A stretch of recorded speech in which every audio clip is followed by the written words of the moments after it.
ஜப்பானுடைய மறுபக்கத்தை நான் உங்களுக்கு சொல்லுகின்றேன். 65 அல்லது அதுக்கு மேற்பட்ட வயதில் இருக்கிற எல்டர்லி விமன் ஏதாவது ஒரு கிரைம் உண்டாக்கிட்டு அவங்க ஜெயிலுக்கு போக விருப்பப்படுறாங்களாம். ஜெயில இருந்து ரிலீஸ் ஆன பிறகு மறுபடியும் ஒரு ஷாப்ல போய் திருடுறதோ ஏதோ ஒரு காரியத்தை செய்து அவங்க அரெஸ்ட் ஆகி ஜெயிலுக்கு போறதையே விருப்பப்படுறாங்களாம். ஏன் இப்படி செய்யறாங்கன்னு சொன்னா அவர்களுக்கு தனிமை. அங்க போனாலாவது எனக்கு ஆட்கள் இருக்கிறாங்கன்னு சொல்லி அவள் ஜெயிலே பெட்டர் என்று போகின்றார்களாம்.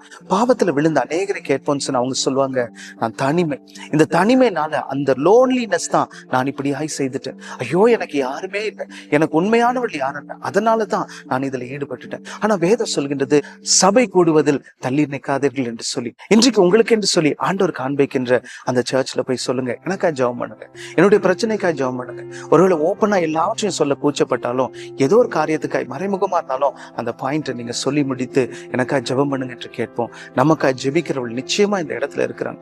அநேக காரியங்களுக்காக, உலகத்தினுடைய ஆசீர்வாதங்களுக்காக ஜெபிக்கும் பொழுது கண்ணுக்கு முன்பாக இருக்கிற உங்களுக்காக ஜெபம் பண்ண மாட்டாங்களா? உங்களுடைய போதகர்களோ உங்களுடைய ஜெபக்குழுல இருக்கிறவங்களோ நிச்சயமா அவங்களுக்காக ஜெபம் பண்ணுவாங்க. ஆகையால் இன்றைக்கு தனிமை நிமித்தம் அல்லது வெறுமை நிமித்தம் ஏதோ தப்பு செய்து மறுபடியும் தேவ சித்தத்தை விட்டு தூரமாய் போவதை காட்டிலும் சபை கூடுவதோ நமக்கென்று கொடுக்கப்பட்ட நல்ல நண்பர்களோடு கூட இருக்கும் பொழுது நம்மை சேஃபான இடத்திற்கு ஆண்டவர் கொண்டு போவார்.